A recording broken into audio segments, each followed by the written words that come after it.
તો સ્વાગત છે મિત્રો ફરી એકવાર તમારું આપણા નવા વિડીયોમાં. તો આજે આપણે વાત કરવાની છે ભારતમાં મળતી ટોપ 5 ઇલેક્ટ્રિક કાર્સ, એ પણ 20 લાખની અંદર. એના વિશે આપણે વાત કરવાની છે આજે. મિત્રો આપણે વાત કરશું કઈ કારમાં સૌથી વધારે તમને રેન્જ મળે છે, કઈ કારનું કેટલું પ્રાઇસ રેન્જ છે, કઈ ફેમિલી માટે બેસ્ટ રહેશે, આ બધી વાત આપણે શોર્ટમાં કરવાની છે વિડીયોની અંદર. તો ચાલો વિડીયો ચાલુ કરીએ ફટાફટ. તો ચાલો મિત્રો વિડીયો ચાલુ કરીને આપણે સૌથી પહેલી કાર આપણા લિસ્ટમાં આવે છે ટાટા પંચ. હા મિત્રો, ટાટા પંચ ઈવી આવે છે પહેલા નંબર ઉપર, કારણ કે એકદમ નોર્મલ બજેટમાં અને બધી રીતે બેસ્ટ કાર તમને મળશે.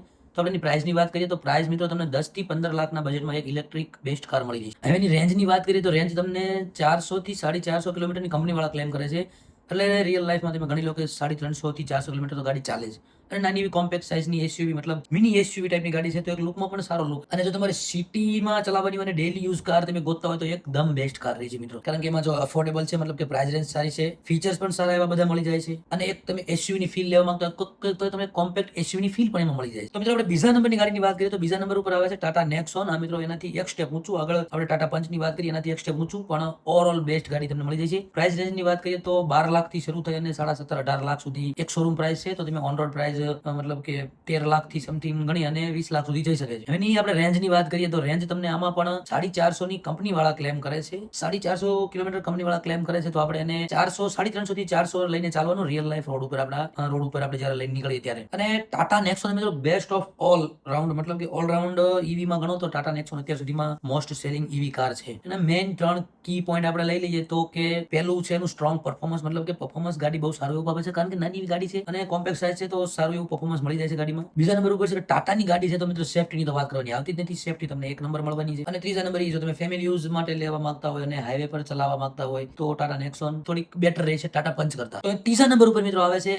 એમજી ની વિન્ડસર ઈવી. મિત્રો થોડીક ચાઇનીઝ બ્રાન્ડ છે, પણ ઈવી ના માર્કેટમાં વધારે પડતી જોવા મળતી ગાડી આ છે, મતલબ કે ફેમિલી ફ્રેન્ડલી ગાડી છે, કારણ કે એમાં સ્પેશિયસ કેબિન એવું બધું મળી રહે છે. મિત્રો વાત કરીએ આપણે એની પ્રાઇસની તો તમને 14 લાખ થી લઈને 18, 18.5, 19 લાખ સુધી મળી જાય છે. અને એની રેન્જની વાત કરીએ તો રેન્જ તમને 350 થી 400 ની કંપની ક્લેમ કરે છે, તો તમારે એને 300 કિમી લઈને ચાલવાનું, બસ ઓવરઓલ 300 કિમી આપણે લઈને ચાલવાનું ઓન રોડ. બેસ્ટ મતલબ મિત્રો એમજી વિન્ડસર એક બની શકે કે ઘણા લોકોને એની ડિઝાઇન ના ગમે, પણ એક બેસ્ટ કાર છે, મતલબ કે ફેમિલી માટે, કારણ કે કેબિન એનું જે છે ફૂલ સ્પેશિયસ છે, અને નાના છોકરાઓની પસંદ જે હોય છે કે મોટું ટીવી મળે અંદર આપણને ગાડીમાં, તો એ કારમાં મળી રહે છે. હવે એના મેઇન કી પોઈન્ટની આપણે વાત કરીએ તો આપણને મેં વાત કરી એમ કે સ્પેશિયસ કેબિન મળી જાય છે. બીજા નંબર ઉપર છે ઇન્ટિરિયર સારું મળી જાય છે, મતલબ કે પ્રીમિયમ ઇન્ટિરિયર જો તમે લેવા માંગતા હોય તો તમને એમજી વિન્ડસર મળી જાય છે. અને ત્રીજું છે કે સ્મૂથ ડ્રાઇવિંગ. મિત્રો આ ઘણા બધા આપણે જોયું છે, મતલબ ઘણા બધાનું મેં જાણ્યું છે કે એમજી વિન્ડસર ઇલેક્ટ્રિકમાં સારી છે, ભલે બીજી બધી એમજીની ગાડીઓ સારી ના આવતી હોય, પણ ઇલેક્ટ્રિકમાં વિન્ડસર ઈવી બહુ ખૂબ સેલિંગ કરી રહી એવી કાર જોવા મળે છે. ચોથા નંબરની કારની આપણે વાત કરીએ તો ચોથા નંબર પર આવે છે ટાટા કર્વ. નામ મિત્રો વળી પાછું ટાટા કર્વ આવી છે. ટાટા કર્વની આપણે મિત્રો પ્રાઇસની વાત કરીએ તો તમને, મતલબ કે મિત્રો આપણે બેઝ વેરિયન્ટની વાત કરીએ છીએ 17 થી 20 લાખ થી શરૂ થાય છે કાર, અને એની પ્રાઇસ પછી તમે વેરિયન્ટ અલગ અલગ જે લેશો એ પ્રમાણે 25 થી ઉપર સુધી જાય છે. તો જેવી તમારી રિક્વાયરમેન્ટ અને જેવું તમારી રેન્જમાં તમે જવા માંગો છો એ પ્રમાણે તમે એને ખરીદી શકો છો.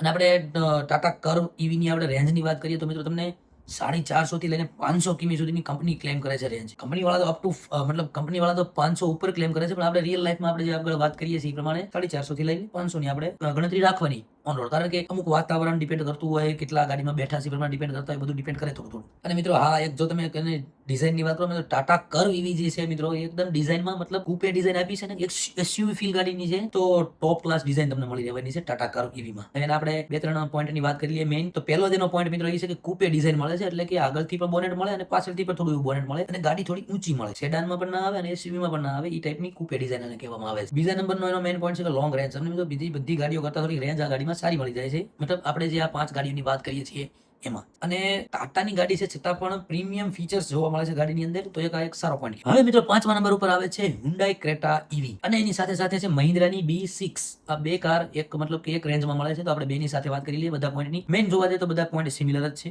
મિત્રો રેન્જની વાત કરીએ તો રેન્જ તમને આ ગાડીમાં 450 થી લઈને 650 કિલોમીટરની મળવાની છે. કંપની વાળા ક્લેમ કરે છે, રિયલ લાઈફ રેન્જ નથી. રિયલ લાઈફની આપણે વાત કરીએ તો તમારે એનાથી 100 કે 150 ઓછી કરીને ચાલવાનું, એ મતલબ બેસ્ટ રેન્જ આપણે એ ટાઈપની મળી જાય એમ રોડ ઉપર. અને પ્રાઇસની વાત કરીએ તો મિત્રો બેઝ વેરિયન્ટ આના પણ તમને 18 થી 18 લાખ થી ચાલુ થઈ જાય છે. 18-19 લાખમાં તમને એનું બેઝ વેરિયન્ટ મળી જાય, મતલબ કે થોડુંક બેટરી પેક નાનું મળે, પણ 18-19 લાખમાં તમે તમારી ઈવી ની જે નીડ હોય છે તમે પૂરી કરી શકો. અને અત્યાર સુધી આપણે જેટલી પણ વાત કરી એ બધી ગાડીઓ કરતા પ્રીમિયમ ફીચર્સ, મતલબ બધી પ્રકારની ડિઝાઇન લઈ લો, અંદર ઇન્ટિરિયરની ડિઝાઇન લઈ લો, બધી જ વાતમાં તમને Hyundai Creta અને Mahindra B6 ઇલેક્ટ્રિકમાં તમને બહુ પ્રીમિયમ ફીચર્સ અને પ્રીમિયમ ફીલ જોવા મળશે. હવે આના મેન આપણે બે ત્રણ કી પોઈન્ટની વાત કરીએ મિત્રો, તો પહેલો જ કી પોઈન્ટ આવે છે મોડર્ન ટેક. મતલબ કે Mahindra B6 છે એની અંદર ઘણા બધા મોડર્ન ટેક નાખવામાં આવે છે. ગાડીને એકદમ સ્પોર્ટિયર અને એકદમ ફ્યુચરિસ્ટિક બનાવવામાં આવી છે Mahindra B6.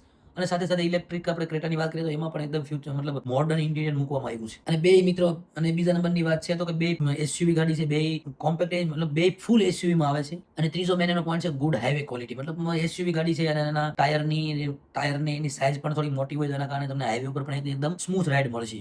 હવે મિત્રો હું મારું તમને ક્વિક રિસ્પોન્સ આપું, મતલબ કે કઈ પ્રકારની તમારે ટાઈપ કઈ યુઝ છે એ પ્રમાણે લેવી પડે. તો સૌથી પહેલા આપણે વાત કરીએ, તમે સિટી યુઝ અને એક બજેટ મતલબ કે એક નોર્મલ બજેટમાં ગાડી લેવા માંગો છો તો તમારા માટે ટાટા પંચ બેસ્ટ રહેશે. તમે એક બેસ્ટ ઓવરઓલ બેસ્ટ ગાડી ગોતો છો, મતલબ કે ફેમિલી પણ સચવાઈ રહે, થોડું લોંગ રન બી કરવાનું છે, તો એના માટે તમારી પાસે ટાટા નેક્સોન અવેલેબલ છે, એ તમે એની તરફ જઈ શકો છો. ત્રીજા નંબર ઉપર આવશે કે તમે એક ફેમિલી કમ્ફર્ટ માંગો છો તો તમે MG વિન્ડસર EV તરફ જઈ શકો છો. અને જો તમારે સ્ટાઇલિશ પ્લસ સ્ટાઇલ સાથે સાથે એક લોંગ રેન્જ વાળી એસયુવી જોઈએ છે તો તમે ટાટા કર્વ EV તરફ જઈ શકો છો. જો તમે એક ફૂલ પ્રીમિયમ એસયુવી ફીલ લેવા માંગો છો તો બે કાર આપણી પાસે છે, Hyundai Creta અને Mahindra B6. તો આમાં તમે તો આ હતી આપણી 5 ટોપ 5 કાર્સ ઇલેક્ટ્રિક જે ભારતમાં 20 લાખના બજેટમાં આપણને મળી જાય છે. તો કેવો લાગ્યો વિડીયો જો લાઈક મતલબ ગમ્યો હોય તો કોમેન્ટ અને લાઈક શેર ના ઢગલા કરી દેજો. અને મિત્રો સબસ્ક્રાઇબ કરવાનું ના ભૂલતા. ખાસ જો તમે સબસ્ક્રાઇબ કરશો તો અમને પ્રોત્સાહન મળશે અને તમે નવા વિડીયો બનાવતા રહીશું. અને આ વિડીયોમાં મિત્રો કોમેન્ટ કરીને જણાવજો કે તમારે શું તમે આપણે જે વાત કરીએ કારનું તમે એક ફૂલ રિવ્યુ માંગો છો તો આપણે એનું ફૂલ રિવ્યુ પણ તમારી સામે લઈને આવીશું ફૂલ સ્પેસિફિકેશન સાથે. તો ચાલો મળીએ ત્યાં સુધી બધાને બાય બાય. બધા રોડ ઉપર ચાલો છો તો ધ્યાન રાખીને ચાલજો. Bye bye.